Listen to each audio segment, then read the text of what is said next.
Welcome to the Center of Phenomenology and Continental Philosophy at the Institute of Philosophy here at KU Leuven. My name is Nicholas de Warn and I'm the director, and I'd like to say a few words about what we do here at the center. The center has a rich tradition of research in phenomenology, not only exclusively in Husserl's phenomenology, but phenomenology understood broadly, including contemporary movements in America and Europe. One of the emphases that we try to develop here is to bring phenomenology in dialogue both with the history of philosophy and contemporary movements of thinking.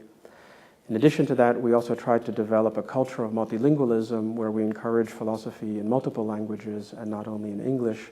And part of that also entails that we do a lot of conferences and workshops in which we try to bring researchers from other universities and other countries to present their work, both to enrich our own activities and to contribute to the broader spectrum of intellectual life.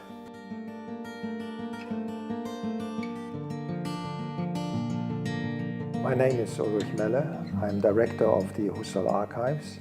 The Husserl-Archives are the major part of the Center for Phenomenology and Continental Philosophy here at the Institute. The Husserl-Archives came into existence in October 1938, only half a year after Husserl's death.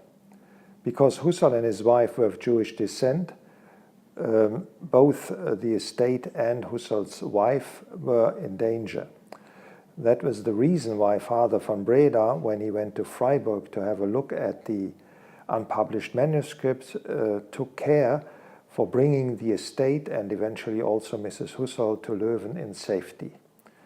Work on the estate started already in 1939, but only after the war it got really started. In 1950, the first volume was published in the critical edition of the Husserliana. Since then, we have published already more than 40 volumes. At the time, 4 projects are still in progress and wait for their completion.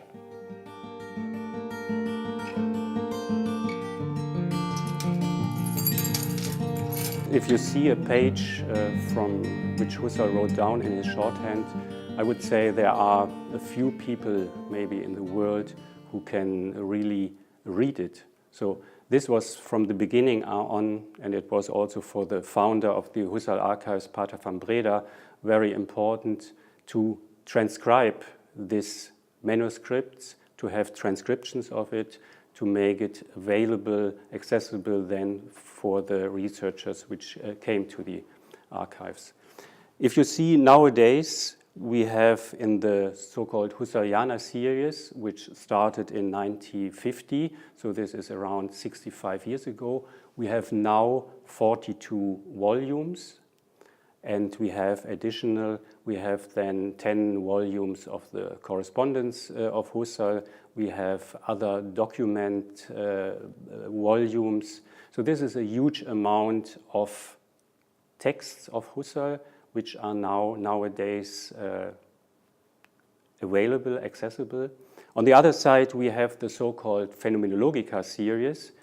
There we have recently published the volume 212, and in this Phenomenologica series, we try to motivate the discussion about Husserl. So this is a kind of platform for secondary literature, not only related to Husserl, but to the whole phenomenological movement. So about Levinas, Ricoeur, Sartre, and so on. So this is the second big series which we are editing here in the Husserl-Archives. What we perceive has to cohere with what we perceived before. Otherwise, it feels not right or even strange to us.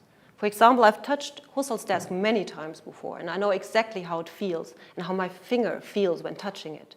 But when I now burn my finger, the same touching experience feels different and even strange to me.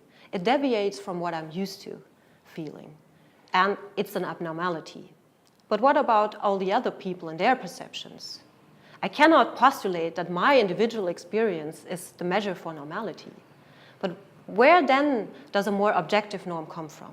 From nature, from mind, from God, or society and culture? And are we even able to recognize the norms that guide our experience? I think These norms can only be recognized when they are broken. Normality is only revealed when it fails. Irritations like my burned finger can thus help me to make these structures of normality explicit. In my research on normality, I'm struggling with exactly these problems and many more.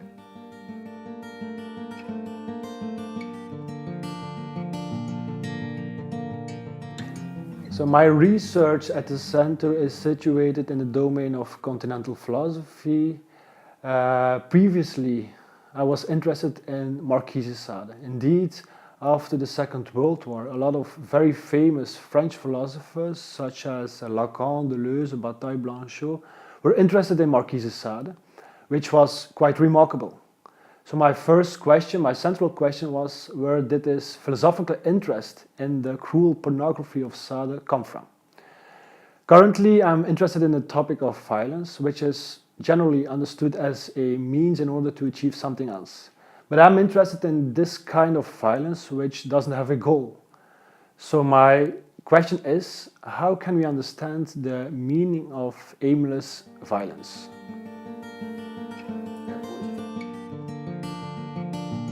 My research focuses on a dialogue between phenomenology and psychoanalysis. And at first sight, it seems strange that this research is developed in a center on phenomenology. However, there are some historical and thematic reasons for this dialogue at this center between phenomenology and psychoanalysis. And the historical reasons are that some philosophers here at the Institute, which were trained in phenomenology, get in touch with the most important tendencies in philosophy in Paris, linked with names such as Foucault, Derrida, Levinas, and more particularly Lacan. They introduced those French philosophers here at the Institute. Now, it's well known that you can't read the most important contemporary French philosophers without a deep knowledge of psychoanalysis. Secondly, the interest for psychoanalysis came also from philosophers such as Merleau-Ponty and Sartre.